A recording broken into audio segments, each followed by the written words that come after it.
मैं सुशील कुमार, प्रदेश अध्यक्ष भारतीय नौजवान सेना। दोस्तों, भाई बहनों, आज पूरे देश में ये हल्ला मच रहा है कि जीएसटी को कम कर दिया गया।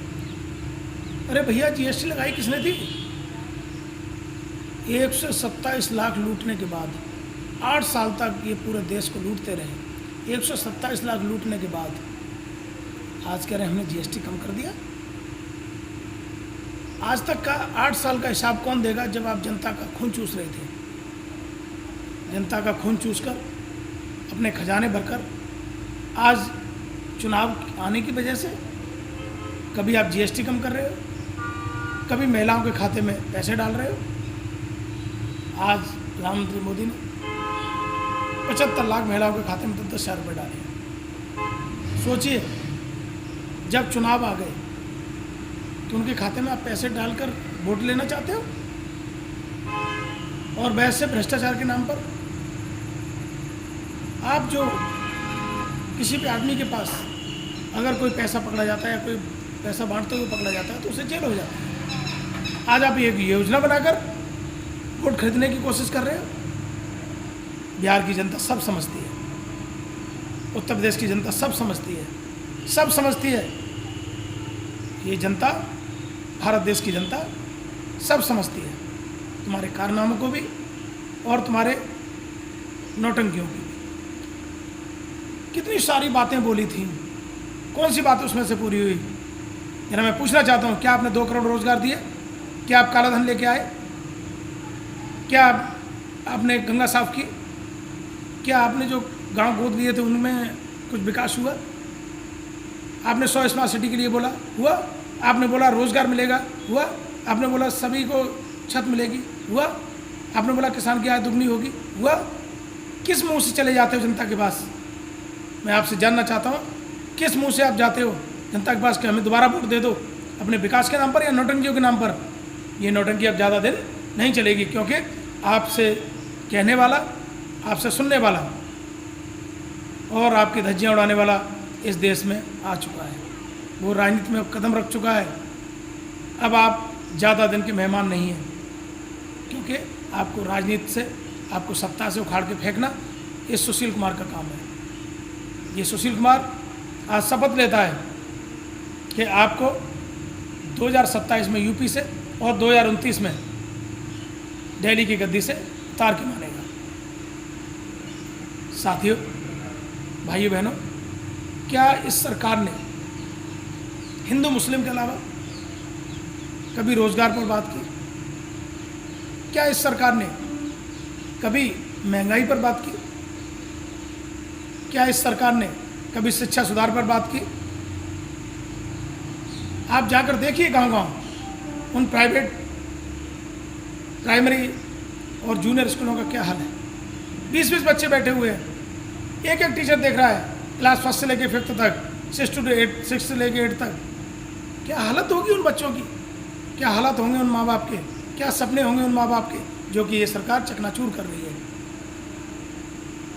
तो आपको जानकर ये हैरानी भी हो सकती है कि जो वोट के लिए जब पैसे बांटे जाते थे तब लोगों को पकड़ कर जेल में डाल दिया जाता था, आज योजना बनाकर तुम पैसे दे रहे हो कि वोट हमको देना।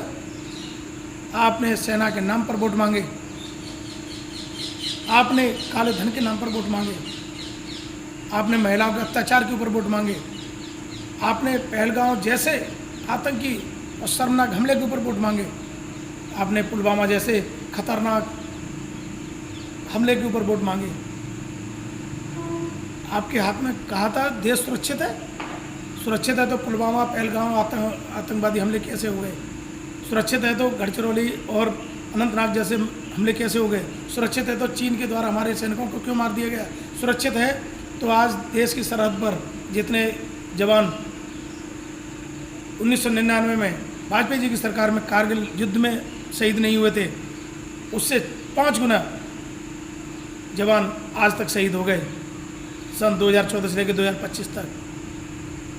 सोचिए, जीएसटी कलेक्शन की बात करते हो, आपने जनता का खून चूसकर 8 साल तक बुरी तरह खून चूसा, 127 लाख करोड़ आपने कमाए। कहाँ गए वो? आप कहते हो हमने विकास में लगा दिए, अरे सारा इंफ्रास्ट्रक्चर तो सारा ठेके पे हो रहा है, पूरा इंफ्रास्ट्रक्चर ठेके पे हो रहा है।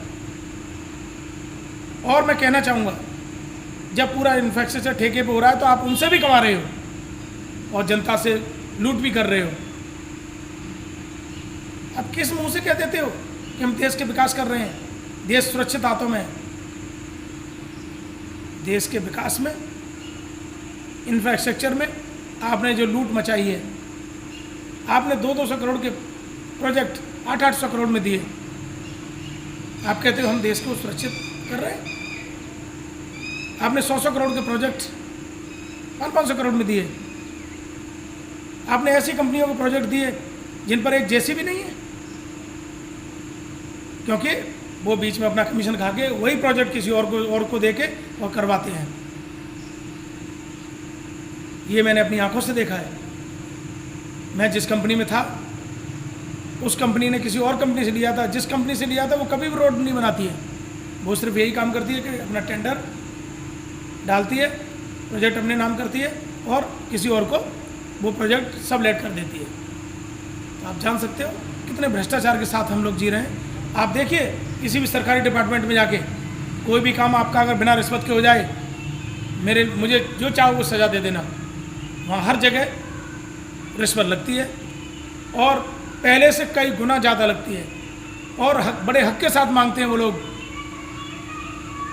वो कहते हैं कि आने के तो सरकारी नौकरी मिलती है, लेकिन काम करने के पैसे लगते हैं और बिना पैसे लिए वो एक धेले का काम नहीं करते। जाके देखिए। इसलिए मैं आज आप सभी भाइयों बहनों से कहना चाहता हूँ कि देश में अगर इस तरह की लूट होगी तो सुशील कुमार जैसे बहुत सारे युवा साथी भाई बहन इस देश को बचाने के लिए आगे आएंगे। चाहे वो व्यवस्था परिवर्तन की बात हो, चाहे सत्ता परिवर्तन की बात हो।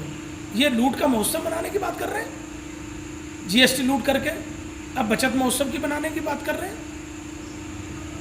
ये कुछ नहीं, ये सिर्फ नौटंकी है।